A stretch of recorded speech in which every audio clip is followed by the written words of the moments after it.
మీ పిల్లలు చదువుకున్నది ఎగ్జామ్ హాల్లో రాయాలన్నా, కాంపిటేటివ్ ఎగ్జామ్ క్రాక్ చేయాలన్నా మెమరీ ముఖ్యం. మెమరీ అనేది గిఫ్ట్ కాదు, రైట్ టెక్నిక్ అండ్ ప్రాక్టీస్‌తో ఎవరైనా సాధించవచ్చు. కాస్త ఫ్లాష్ బ్యాక్‌కి వెళ్తే, మీ జీవితంలో అత్యంత కఠినమైన ఫేజ్. ఒకరోజు చాలా లోన్లీగా ఉన్నారు. పవన్ కళ్యాణ్ గారు మిమ్మల్ని పిలిపించుకొని, లేదా ఆయన ఎలా పిలిపించారో నాకు తెలీదు. ఒక రోజంతా మిమ్మల్ని ఆయనతో ఉంచుకొని ధైర్యం చెప్పారు. ఏం సందర్భం? ఏం కష్టం అది? ఏ రోజు అది? నిజంగా ఇండస్ట్రీలో ఆయనకి పెద్ద హిట్ ఇంతవరకు నేను కలవలేదు, రాయలేదు, పని చేయలేదు. బట్ కానీ నా భార్య స్వాతి చనిపోయినప్పుడు సార్ నన్ను అప్పుడు చోటకే నాయుడు గారు ఏదో సినిమా చేస్తున్నారు సెట్లో, చిన్ని కృష్ణ గారిని పిలవండి, తీసుకురండి నా దగ్గరికి అన్నారు. వెళ్ళాను. ఆయన చూపించిన ఆప్యాయత, అనురాగం, నాకంటే కొంచెం చిన్నవాడే సార్. కానీ ఆయనకి నేను పవన్ కళ్యాణ్ గారిలో చూసింది ఒకటే, ఆయన బాహ్యంగా చూడు, లోపల అంతర్లీనంగా ఉండే మనసుని, ఆ మనసు వెనకాల ఉన్నటువంటి ఒక నిగూఢమైనటువంటి లోతుగా ఉన్నటువంటి బాధని అర్థం చేసుకుంటాడు అనేది నేను పూర్తిగా విశ్వసిస్తాను. సో మేమిద్దరం కలవపోవటానికి, చేయకపోవటానికి కారణం అనేకమైన కారణాలు ఉండుండొచ్చు. అది భగవంతుడు డిసైడ్ చేస్తాడు. కానీ ఆ ఓదార్పు, నాకు ఇచ్చినటువంటి మనోధైర్యం పవన్ కళ్యాణ్ గారు నేను ఎప్పటికీ మర్చిపోలేను. కళ్యాణ్ బాబు గారు మీరు అడుగుతున్నారు, చూస్తున్నారు కదా ఎప్పుడు పని చేస్తామని చెప్పి. సో ఏదైనా చిన్న చిన్న గ్యాప్స్ ఉన్నా కూడా ఒక మెట్టు దిగి మీతో పనిచేయాలని ఉందని మనస్ఫూర్తిగా చేతులు జోడించి అడుగుతున్నాను. ఐ డ్రీమ్స్ ద్వారా. That's all. అయితే ఇక్కడ నా దగ్గర ఒక ఇంట్రెస్టింగ్ క్వశ్చన్ సార్. ఒక సినిమా ఫంక్షన్లో చిరంజీవి గారు, బాలకృష్ణ గారు పక్క పక్కనే ఉన్నారు. చిరంజీవి గారు మాట్లాడుతూ, కలిసి యాక్ట్ చేయడానికి మేమిద్దరం రెడీగా ఉన్నాం, ఏం బాలయ్య అంటే ఆయన రెడీ అన్నారు. బోయపాటి నీకు ఈ ఛాలెంజ్ ఇస్తున్నా తీసుకో అని చెప్పి స్టేజ్ మీద చిరంజీవి గారు అన్నారు.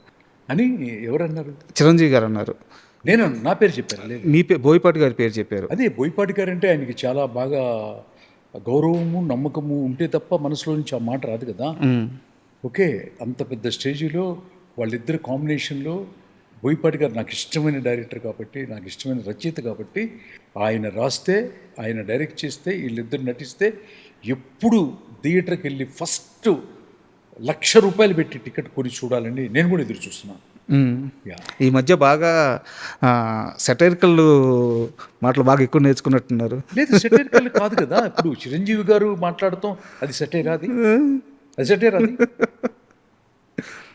సెటైర్ కాదు కదా. అంత పెద్ద నిండు సభలో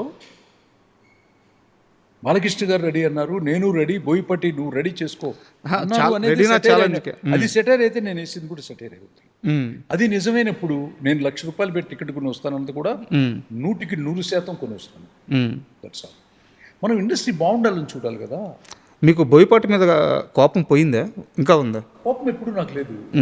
ఏదో నమ్ముకొని చరణ్ బాబు ఏదో ఇస్తే అది బాగా డిజాస్టర్ అయింది అని విన్నాను, చూడలేదు కానీ అని విన్నాను. అంటే హీరోల ఇమేజ్లు ఎంతో కష్టపడి కట్టుకుంటారు సార్. దాన్ని 10 times పెంచే కథ రాయాలి. దాన్ని 10 times పెంచే కథ రాయాలి. వాళ్ళ విలువను నిలబెట్టాలి. వాళ్ళ యొక్క అభిమానుల యొక్క ఎక్స్పెక్టేషన్స్ రీచ్ అవ్వాలి any writer or director. Sir, దాన్ని నేను ఇందాక చెప్పాను కదా, హీరోలు కష్టపడి ఏర్పరచుకున్నటువంటి ఆ ఇమేజ్కి డబ్బు ముడిపడి ఉంది. కొన్ని కోట్ల రూపాయల స్ట్రేక్ ప్రొడ్యూసర్కి ఉంది. ప్రొడ్యూసర్, డబ్బు, హీరో ఇమేజ్, ఈ మూడు ఎవరి మీద ఆధారపడ్డాయి? స్క్రిప్ట్ రైటింగ్ మీద ఆధారపడ్డాయి. స్క్రిప్ట్ రైటింగ్లో నువ్వు కనుక తప్పు చేస్తే మొత్తం కుప్ప కూలిపోద్దు కదా, పునాదులు లేకుండా బిల్డింగ్ కట్టినట్టు. అప్పుడు సాధారణంగా ఒక ఫీల్డ్లో ఉన్నప్పుడు ఒక పెద్ద డిజాస్టర్ వచ్చినప్పుడు చిన్న అది వ్యక్తిగతం ఏముండదు. అబ్బాయి కూడా నా దగ్గరికి వచ్చాడు నిందిస్తుడు కథ కోసం, నాకు తెలుసు. కానీ ఎక్కువ జాగ్రత్తలు తీసుకోవాలి. అంటే ఇగోకు పోకూడదు. ఎప్పుడు ఒక కథా రచయిత అంటే నేను మళ్ళీ మళ్ళీ చెప్తున్నాను, అమ్మవారి స్వరూపంతో సమానం. ఒక ఊరికి నేను నాలుక మీద బీజాక్షరాలు అమ్మవారు ఎవరికి పడితే వాళ్ళకి రాయు. రచయితల సంఘంలో ఉన్నటువంటి ప్రతి రచయితకి ఆ అమ్మవారు భారతదేశంలో ఉన్నటువంటి ప్రతి నవల రచయిత, సినిమా రచయితలందరికీ కూడా ఆ నాలుక మీద అమ్మవారే రాస్తుందన్నమాట. అమ్మవారి స్వరూపం ప్రతి రచయిత. మళ్ళీ మళ్ళీ చెప్తున్నాను, రచయిత అంటే అమ్మవారి స్వరూపం. ఆ అమ్మవారి స్వరూపాన్ని గౌరవించి ప్రేమించాలి తప్పితే అమ్మవారి మీద యుగో పెట్టుకొని, అమ్మవారి మీద అలిగి, అమ్మవారినే తొక్కేద్దాము అని మీరు ఫస్ట్ ఏదో క్వశ్చన్ వేశారు తప్ప అది జరగనివ్వను కూడా.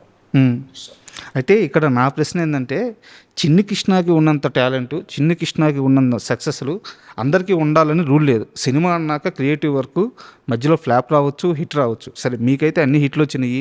కొంచెం బద్రీనాథ్ కానీ, జీనియస్ కానీ వాటికి కూడా పెట్టిన పెట్టుబడికి డబ్బులు తిరిగి వచ్చినాయి. సో మీరు ఆ విషయంలో లక్కీ. కానీ ప్రతి మనిషి ఆ విషయంలో అంతే లక్కీ ఉండాలని లేదు కదా.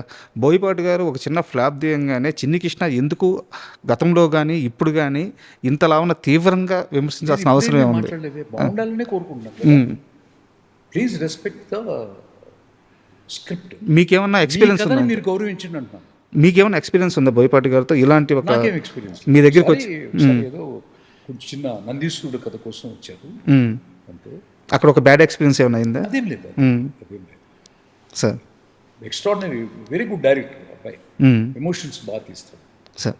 అండ్ చిరంజీవి గారి విషయానికి వస్తే మనశంకర వరప్రసాద్కు ముందు చిరంజీవి గారికి సంబంధించిన సినిమాలన్నీ అంతగా నెంబర్స్ మేక్ చేయలేదు. మనశంకర వరప్రసాద్ ఒక ఫ్యామిలీ సబ్జెక్టు, చాలా బాగా ఆడింది, మంచి కలెక్షన్స్ కూడా వచ్చింది. బట్ చిరంజీవి గారి స్టార్డమ్కి సరిపోయే కథ కాదు అది. సో చిరంజీవి గారికి ఆయన రేంజ్కి దగ్గర కథ ఇవ్వడానికి మీ దగ్గర ఏమైనా కథ రెడీగా ఉందా? నువ్వు చిరంజీవి గారు, బాలకృష్ణ గారు సంగతి మీకు తెలుసో తెలీదో, ఒక మంచి కంటెంట్ ఇస్తే వాళ్ళు ఆల్ ఇండియా రికార్డు ఇప్పుడు కూడా కొడతారు సార్. ఇప్పుడు కూడా కొడతారు. అది రచయిత రాస్తాడు, బట్ వాళ్ళు బాగా చేస్తారు. కానీ అంత గొప్ప స్క్రిప్ట్స్లో నటించట్లేదు. అంత ఎమోషన్ గల స్క్రిప్ట్స్లో నటిస్తే ఇద్దరు ఆల్ ఇండియా రికార్డు కొట్టగల శక్తి సామర్థ్యాలు ఉన్నవాళ్ళే. నేను మళ్ళీ మళ్ళీ చెప్తున్నాను, ఏ మిస్టేక్ జరిగినా కూడా ఆ పెద్ద స్టార్ హీరోస్కి టెక్నీషియన్లు, ముఖ్యంగా రచయితే కారణం. కారణం ఓకే. నేను అనేది ఏంటంటే చిరంజీవి గారితో కలిసి వర్క్ చేయడానికి మళ్ళీ మీరు చెప్పే స్థాయిలో పరిస్థితిలో చేస్తాం, దాంట్లో అసలు డిస్కషన్ లేదు. స్కోప్ ఉందా? పరిస్థితి స్కోప్ ఉండవేంటి, చేస్తాం అంతే. చేస్తాం అంటే అమ్మవారు టేబుల్ మీద లేదు ఫైలు, అమ్మవారు టేబుల్ మీదకి వస్తే అయిపోద్ది అనమాట సార్. అండ్ నేను అమ్మవారు ఆ విశ్వనాథుడు అనుకుంటే అయిపోద్ది, వాళ్ళ టేబుల్ మీద ఫైల్ పెట్టాలి సార్. అయితే ఒక చిన్న ఇంట్రెస్టింగ్ క్వశ్చన్ సార్, ఇది ఫన్నీగా కూడా అడుగుతున్నాను. చిరంజీవి గారితో మీరు ఆల్ టైమ్ హిట్ ఇచ్చారు, బాలకృష్ణ గారితో ఆల్ టైమ్ హిట్ ఇచ్చారు. వీళ్ళిద్దరితో మీకు మంచి అనుబంధం ఉంది. వీళ్ళిద్దరూ ఒకరి గురించి ఒకరు ఎలా మాట్లాడుకుంటారో మీ దగ్గర కానీ, అంటే వాళ్ళిద్దరి మధ్య ఎలాంటి వాతావరణం ఉంటుంది ఎప్పుడన్నా మీరు అబ్జర్వ్ చేశారా? ఒకప్పుడు ఎలా ఉండేదంటే, ఇందిరా నరసింహనాయుడు రిలీజ్ అయిన టైంలో ఆ కింద ఉండే అభిమానులు బాగా కొంచెం డిస్టర్బ్డ్గా, కొంచెం అగ్రెసివ్గా ఉండేవాళ్ళు. ఆ రోజుల్లో నాకు చాలా బాధ వేసేది.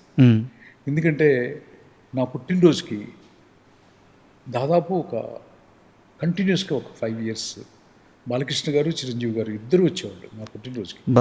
జనవరి 2 వచ్చి నన్ను ఆశీర్వదించి నాకేదో ఒక చిన్న స్వీట్ తినిపించి, కేక్ తినిపించి, నా భోంచేసి ఇంట్లో ఇద్దరు 12 దాకుండి వెళ్ళేవాళ్ళు అనమాట. సో అట్లాంటి వాతావరణాన్ని చెడిపోవటానికి కారణం మీకు తెలుసు కదా. ఈ ప్రపంచంలో ఏ యుద్ధం జరగాలన్నా, ఈ ప్రపంచంలో ఏ కుటుంబంలో ఏ గొడవ జరగాలన్నా కూడా ఓవర్ హీరింగ్స్ అంటారు అన్నమాట. చెప్పుడు మాటలు వినటం చాలా ప్రధానమైనటువంటి కారణం అవుతుంది. నేనైనా ఎవరైనా